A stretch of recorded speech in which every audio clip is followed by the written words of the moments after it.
to you. My name is Nathan Stanford. I'm with Radar. I'm the supervisor for the Mountain Express public transportation system that operates here in the Highlands. I just wanted to give you all an update on where we are. I know last year when I came here, I was talking about how we had a big funding gap staring us in the face this year. So I just wanted to give, hopefully, a brief overview of where we're at right now.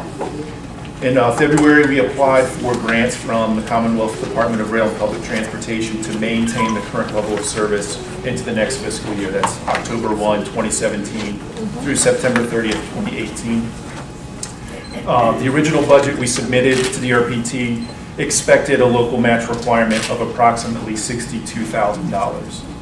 In a shock, we got more state money than we were expecting, which actually lowered the local match needs for next year to approximately $46,000. We currently receive approximately $30,204 in committed local funds. That's a combination of county and city funds, leaving a gap for next year of approximately $16,000.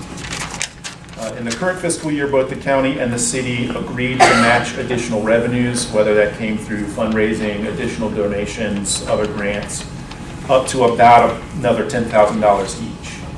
And thanks to that match, there were some fundraising efforts where we've pretty much closed the gap for the current fiscal year that we're in. We're maybe like $3,000 short right now, so it's much better than we expected. If the city and the county agreed to that same revenue match for the next year, we would only need to raise an additional $5,333 in revenue with the additional matches from the city and the county. That would cover the gap. One other thing that folks might have heard about in recent months is that the Commonwealth has agreed to pay for a study of the efficiency of the current system. That study is ongoing. We had some folks down here a couple weeks ago riding along the bus all week, taking surveys, doing detailed passenger counts. They also surveyed the general public, and they're right now crunching the data, putting together a report that will include recommended levels of service based on that survey data, ridership data, and anticipated local funds. It's possible that that report will recommend a level of service lower than what the current system provides. The local advisory committee, which is made up of local stakeholders, county, city, riders, other community members, will be provided a draft of this report early this summer for review. And then the committee will then decide, based on that report, what level of service to provide going forward. As a final part of this study, the state-provided consultants will facilitate a public hearing later this summer to allow public comment on any changes to the service. At this time, the advisory committee has already decided to raise the fare. It's currently 50 cents. It will go up to $1, which will require a public hearing before it can be put into effect. If there is a change in the level of service, that change will also be discussed at the same public hearing.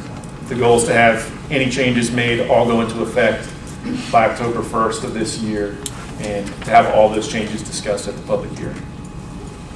I will keep everyone informed over the summer about when the draft report is issued and the date, time, and location of the public hearing. And I'm happy to answer any questions you might have. Thank you. Thank you. So the board is aware that Mr. Stanford mentioned early on that the county and the city had agreed to provide the same level of funding as in the past year, and that is what's programmed into your budget, is that same level of funding to provide the base with a proposed match up to a certain dollar.